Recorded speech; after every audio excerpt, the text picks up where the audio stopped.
one story at a time. Let's go! In this episode, we have Stephanie, who discusses her multiple-decade battle with alcohol addiction. As the youngest of 5 girls, Stephanie grew up in a household heavily exposed to alcohol, leading her to start drinking at a young age. Her journey through high school, college, and her professional life is marked by escalating alcohol use, accumulating in a near-death experience and hospitalization due to alcohol withdrawal seizures in December 2021. This life-changing event prompted Stephanie to seek help and embrace sobriety. Now having reached 1,000 days sober, she shares her insights on the struggles and triumphs of sobriety, the importance of seeking help, and the tools that have helped her maintain a sober lifestyle.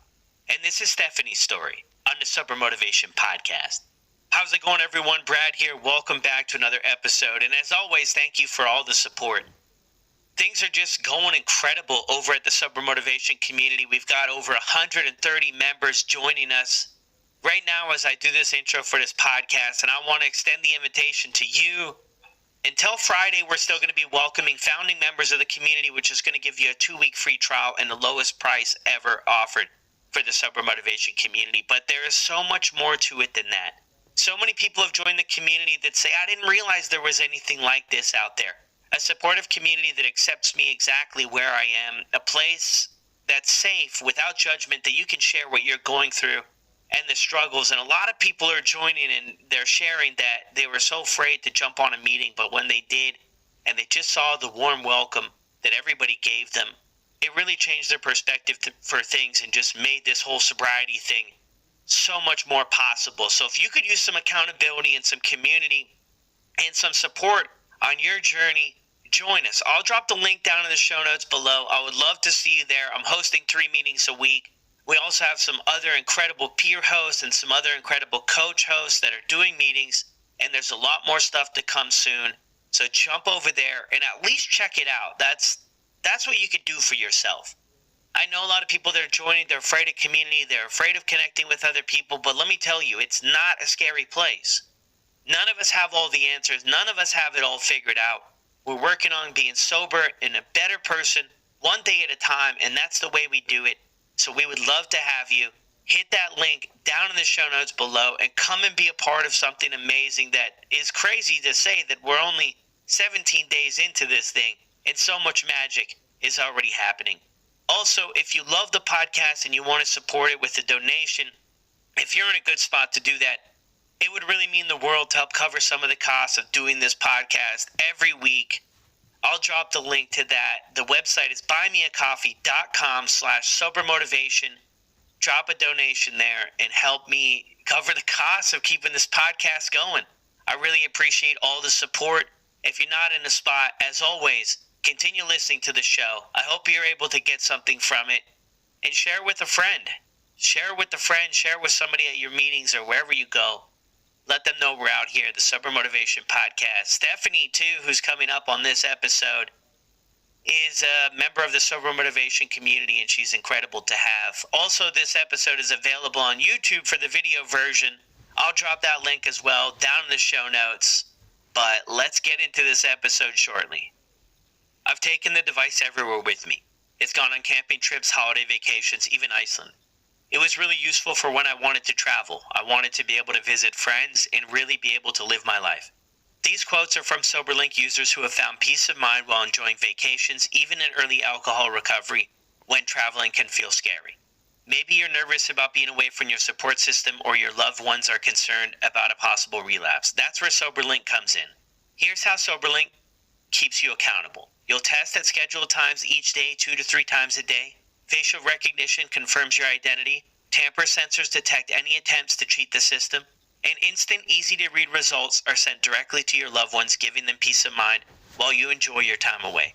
SoberLink isn't just about proving you're sober. It's about building confidence in your recovery, even when you're miles away. SoberLink, proof of sobriety at your fingertips wherever life takes you. Visit Soberlink.com/recover to sign up and receive $50 off your device. Now let's get to Stephanie's episode. Welcome back to another episode of the Sober Motivation Podcast. Today we've got my friend Stephanie with us. How are you?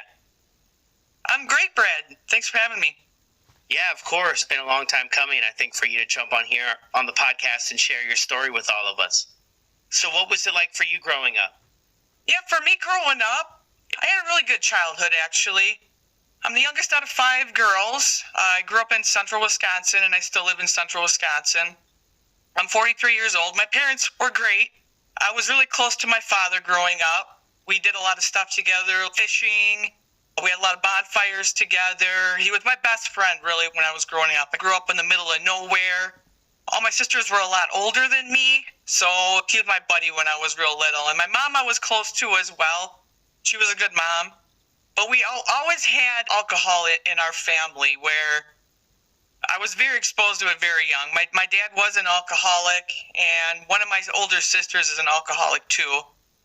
And probably when I was in grade school, my dad really didn't drink. He probably didn't start drinking until I got back into middle school. And that's because he took up a habit of winemaking. So that kind of got his foot back into the door, where he was making wine, and of course he started sampling it, and then he started going down that path again. So when I was really young, I was very much exposed to alcohol. I helped him with making his wine. I would sample his wine with him, stuff like that. My mom really didn't drink much at all. It was really my father, drank quite a bit. But he was a great dad and was really close to him, basically. Yeah. Wow, that's a busy household, though. Five of you there. And Wisconsin, too. This is what I've heard, right? I've never been to Wisconsin before. But I have heard in a couple stories of people that grew up there, still live there, that there's more bars than churches. That seems to be a common trend a lot of people share about.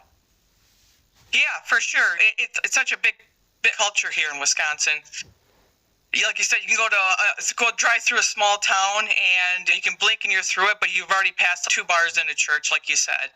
All our functions, our church functions, stuff like that in the morning, you get invited to like birthday parties and stuff, and it's bring your own beer, BYOB, bring your own booze. It's very, you grow up with it around here, definitely. And especially coming from my background with my family, both my parents are from Europe too, so from Eastern Europe. So that drinking culture from Eastern Europe was really brought up in my family as well, like a lot of the holidays and just in general. But yeah, in Wisconsin too, it's just everywhere you go. You can't escape it. It's hard to be sober in Wisconsin, that's for sure. Yeah. Well, great job, and thanks for sharing that with us. So as you go through like your school life and everything, what did that look like for you, and what was going on in your life during those times?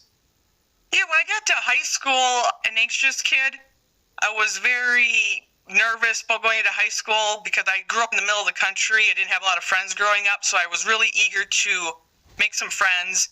And alcohol kind of was that door for me. Since I was so exposed to it, I congregated to that crowd when I was into high school and kind of took off from there. It made me be able to get into these groups, make me feel more comfortable. I had something in common with these folks, and it just really started gripping me at that point when I was in high school, and still on to the rest of my life until I got sober. So yeah, it really helped with my anxiousness and my anxiety to try to fit in. I used it as a crutch, basically, to get through those younger years of my life. And at the time, I didn't really think it was a problem or anything. You're young. You just think it's a phase. You don't think you're just having a good time and whatnot. But I really started early on drinking and partying, and then eventually getting into some drugs and stuff like that. So yeah, high school was a blur because I started very early, freshman, sophomore year, and so on. Even I did a little bit of college afterwards, technical college, and that's when I started getting into like maybe cocaine and some pills and pain pills and stuff like that, where I was really leaning on the drugs and alcohol to it just engulfed me. It just became part of my life. It was my environment. It consumed me, basically, you know? Yeah, 100%.